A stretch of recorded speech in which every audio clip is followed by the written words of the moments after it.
Le jeudi 17 novembre 2016, Joseph Kabila nomme Premier ministre de la République démocratique du Congo Sami Badibanga Ntita, un homme reconnu en ce moment-là, selon un extrait du Moniteur belge de 2002, comme citoyen belge à part entière, la même nationalité qu'il détenait au moment où il était élu député national.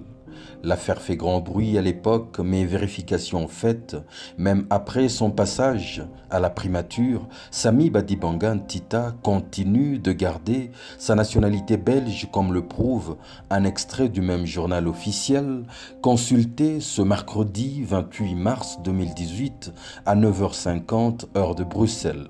L'ex-premier ministre de la RDC est donc resté belge durant tout son mandat. Le 26 mai 2015, Joseph Kabila nomme Gustave Beyasikou ambassadeur de la République démocratique du Congo au Royaume de Belgique.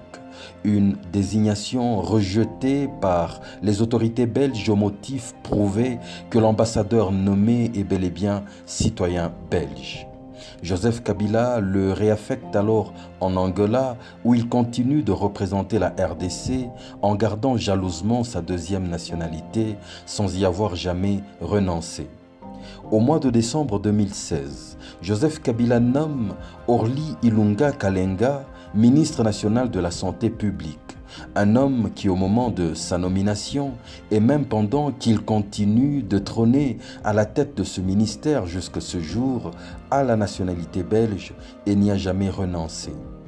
Dans le même registre, le docteur Tarsis Loseke Nembalemba, président délégué de l'UDPS Kassavubu, cher à Bruno Tshibala, détient selon un arrêté royal la nationalité belge depuis 2010.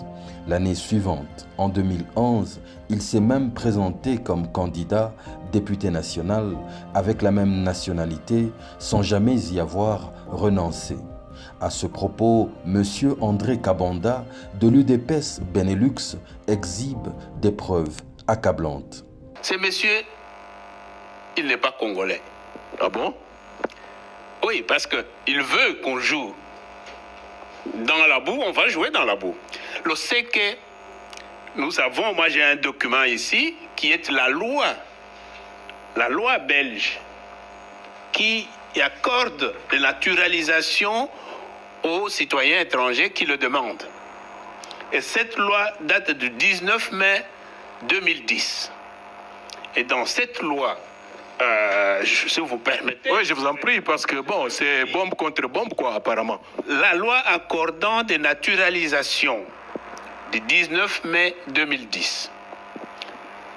Albert Ier, roi de Belge, à tous présents et à venir, salue. La Chambre des représentants a adopté et nous sanctionnons ce qui suit. Article 1er, la présente loi règle une matière visée à l'article 74 de la Constitution. Article 2, en application de la loi du 27 décembre 2006 portant des dispositions diverses et modifiant le code de la nationalité belge, la naturalisation avec assimilation de la résidence à l'étranger à la résidence en Belgique est accordée à... Il y a toute une série de noms et sur la page suivante, on voit qui? Monsieur Loseke Nembalemba Tarsis, né à Tchumbe, en République démocratique du Congo, le 27 janvier 1949. Donc, monsieur Loseke, en 2010, avant les élections de 2011, était belge.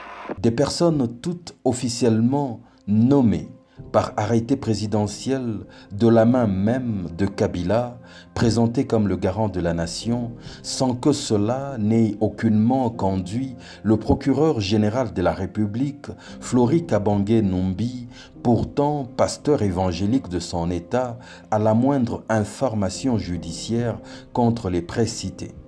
Joseph Kabila ne devrait-il donc pas, pour ces faits avérés, répondre de haute trahison?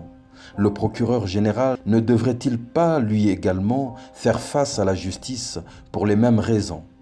À propos de Kabila Kabange lui-même, un ancien gouverneur de la province du Katanga, Ngoï Mukena, n'a-t-il pas publiquement déclaré avoir eu la délicate mission, aux côtés d'autres notabilités, Luba et Rund, de façonner l'identité katangaise du nouveau président et de lui trouver un patelin? Alors Joseph, ça travaillait beaucoup. Et il voulait avoir quelqu'un qui construise son image ici, comme Katangais et comme fils de Mouzé. Vous pouvez poser la question au président actuel. Le surnom de Kabange, il est venu d'où? Quand il nous a dit qu'il était jumeau, et qu'on lui a dit ici chez nous, c'est Kumbo et Kabange, vous êtes qui? Il était Kabange. Vous pouvez vérifier tout ça. Vous pouvez vérifier aussi que les documents de Joseph Kabila signés à l'époque, il n'y avait pas Kabange. Il y avait quoi? Joseph Kabila. Donc je vous dis pourquoi j'ai été nommé. Je vous dis que j'avais une mission ici de créer avec tous les Katangais la paternité de Joseph. Et ça, c'est une mission que j'ai réussi. Donc, je le dis, c'est à la télévision. Et si quelqu'un peut me contredire, ou Joseph lui-même, il peut le faire. Mais il m'a donné comme mission, la première mission, je voudrais vraiment naître au Katanga. Et c'est ce que j'ai fait. J'ai créé avec mes vice-gouverneurs, avec tout le monde, les Mouyèges et compagnie, les Rondes, les Louba, le Pont. On donne à Joseph son patelin. Ça a été réussi. Vous pouvez le vérifier, même peut-être s'il ne le dit pas. Je crois qu'il le sait. Que cela veut-il dire? La vérité est que la RDC, des institutions publiques, en passant par l'armée, les services de migration et autres, regorge des cadres possédant au moins 2 nationalités plus ou moins connues.